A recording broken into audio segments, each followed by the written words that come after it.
Hello everyone, this is Kamlesh Mishra of MSc second year, third semester. What I had like to present to you today is ETC, that is electron transport chain and its role in free radical generation, and hope by the end of this video you will be familiar with this topic. The cells of almost all eukaryotes contain intracellular organelle that is known as mitochondria, which produces the ATP. Mitochondria are small and often between 0.75 and 3 micrometers. The main region includes outer membrane, inner membrane, cristae, and matrix. After being done by the glycolysis and Krebs cycle, we are left with the 10 NADH and 2 FADH2 molecules, and these are going to be used in ETC, and they all are sitting in the matrix of mitochondria and actually used to generate ATP. As you know, there's a lot of stuff is known about ETC, but some of the details are actually current area of researches, and it is because they occurs at very small scale. The respiratory system is also called electron transport chain or electron transport system or cytochrome oxidase system. It is a chain of reaction that converts redox energy available from the oxidation of NADH and FADH2 and changes in the ATP synthesis complex through the process called oxidative phosphorylation. The ETC, which is composed of transmembrane protein complexes from 1 to 4 and the freely mobile electron transfer carriers ubiquinone and cytochrome C, exist in the folded inner membrane that is called cristae. The complexes must be assembled into a specifically configured supercomplexes to function properly, and these assembled components together with F1, F0 ATP synthase, namely complex fifth, become the basis of the ATP production during the oxidative phosphorylation. ATP is generated as a result of the energy when the electrons from NADH and FADH2 are passed to the molecular oxygen by the series of electron carriers, collectively known as the ETC.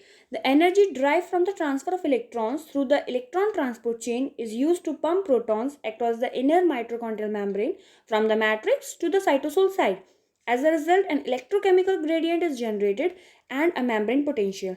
The energy created by the formation of this gradient is then harnessed to form ATP as the protons travel down their gradient into the matrix through the ATP synthase channel. Each NADH is indirectly responsible for the production of 3 ATP, and FADH2 is also indirectly responsible for the production of 2 ATP. It is because the electron of FADH2 are in lower energy state and therefore they will not produce as many as ATP as NADH. Thus, the electron transport and ATP production occur simultaneously and are highly tightly coupled. If we look about the components of electron transport chain, there are 5 complexes. The first complex is NADH dehydrogenase. It contains FMN, which accept 2 electrons and H plus, or we can say that proton, from the 2 NADH to become the reduced form of FMNH2. Also contains iron atoms which assist in the transfer of the electron and proton to coenzyme Q. Now the second complex is succinate dehydrogenase. It contains the iron and succinate which oxidize FAD to form the FADH2. Third is coenzyme Q. It accepts the electron from the FMNH2 and FADH2 and transfer electrons to the complex 3. Third complex is also known as cytochrome B. It contains heme group in which the iron Fe3 plus accepts the electron from the coenzyme Q to become the Fe2 plus and transfer of electrons to the cytochrome C. Then cytochrome C, it contains a heme group in which the Fe3 plus accepts the electron from the complex third to become the Fe2 plus and transfer of electrons to the complex fourth. Now complex 4, it is also known as cytochrome A. It contains a heme group in which the Fe3 plus accept the electrons from the cytochrome C to become the Fe2 plus and transfer of electrons to the oxygen which combine with hydrogen to form the water. Now the complex 5th, it is also known as ATP synthase. It contains a proton channel that allows for the proton to cross into the matrix using the proton gradient energy to form the ATP. Now, if we look about the major steps in the electron transport chain, there are basically 4 steps. The first step is the transfer of electrons from the NADH to coenzyme Q. Firstly, the NADH passes electrons via NADH dehydrogenase complex to FMN. The complex is also known as NADH CoQ oxidoreductase. The NADH is produced by the alpha-ketoglutarate dehydrogenase, isocitrate dehydrogenase, malate dehydrogenase reactions of the TCA cycle by the pyruvate dehydrogenase reactions that converts pyruvate to acetyl coenzyme A by beta oxidation of fatty acid and by other oxidation reactions. NADH produces in the mitochondrial matrix diffuses to the inner mitochondrial membrane where it passes the electrons to FMN, which is tightly bounded to a protein. The FMN passes the electrons through the series of iron sulfur complexes to coenzyme Q, which accepts the electron one at a time, forming the first semiquinol and then ubiquinol. The energy produced by these electrons transfer is used to pump the protons to the cytosolic side of the inner mitochondrial membrane. As the protons flow back into the matrix through the pores in the ATP synthase complex, the ATP is generated. Now, second step is transfer of electron from the coenzyme Q to the cytochrome C.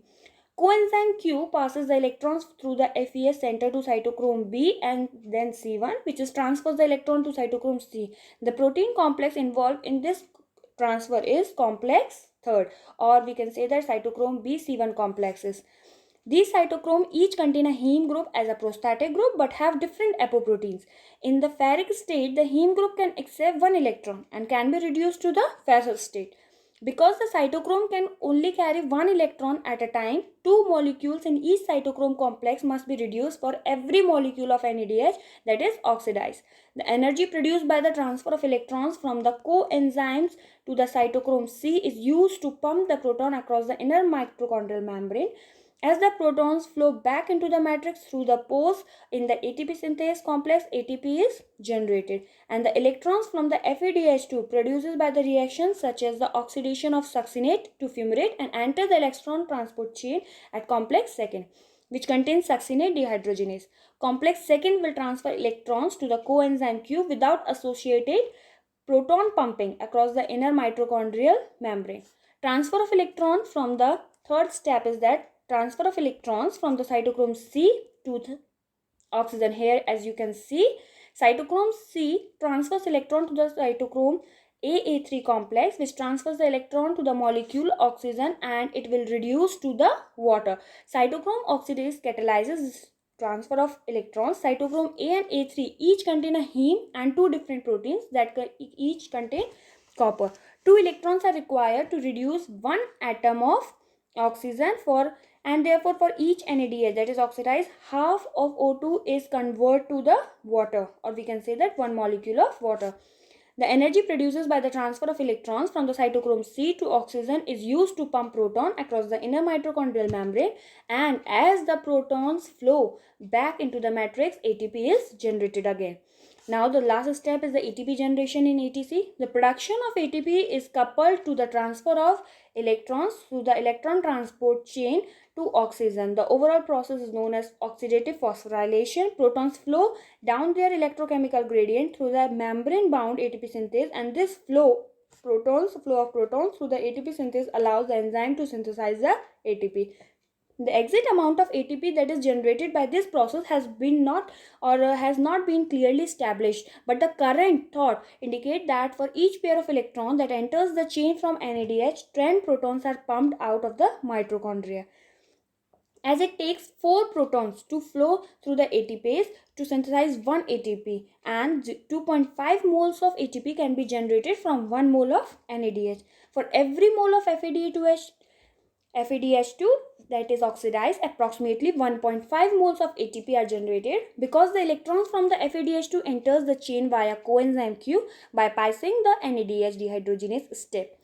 The mitochondria are the main source of cellular reactive oxygen species. Under physiological conditions, say 0.2 to 2% of the electrons in the electron transport chain do not follow normal transfer order, but instead directly leak out of the electron transport chain and they interact with the oxygen to produce the superoxide and hydrogen peroxide. A total of 11 sites that produces superoxide and hydrogen peroxide that are associated with substrate oxidation and the electron transport chain have currently been identified in the mammalian mitochondria. The occurrence of the numerous diseases and hypoxia are closely related to the increase of the ROS production. C1 and C3, or we can say that especially the complex C1 is considered to be the main site of ROS production in the mitochondria. ROS can be generated in the matrix at both side IF and site I0 during the transfer of electrons from the NADH to the coenzyme Q in C1. Rotenone and pyridine are the site IQ inhibitor that interrupt the electron transfer to coenzyme Q and increase production in the, or we can say that at the site IF. The oxygen released into the IMS can be converted to the relatively more stable form of hydrogen peroxide by superoxide dismutase, or we can say that SOD enzymes. This permanent and stable oxidant molecules, which freely disperse through the outer membrane of mitochondria, act on intracellular signaling molecule physiologically functioning via the direct modification of amino acids. However, supporting evidences demonstrate that superoxide can permeate through the mitochondrial membrane into the cytosol through the anionic channels. Although ROS appears to be very important second messengers that mediate different intercellular pathways, ROS act through the oxidative modification of the numerous types of proteins, particularly receptors, kinase, phosphatase, capsase, ion channels, and transcription factors. The amount of ROS generated as a result of stimulus determine whether ROS play beneficial or harmful roles, which means different physiological or pathological pathways are activated. If large amount of ROS cause lipid peroxidation, DNA damage, protein oxidation, irreversible impairment of mitochondria, and insufficient ATP generation, and it will cause eventually cell death. Thank you. Hope you all will enjoy this video.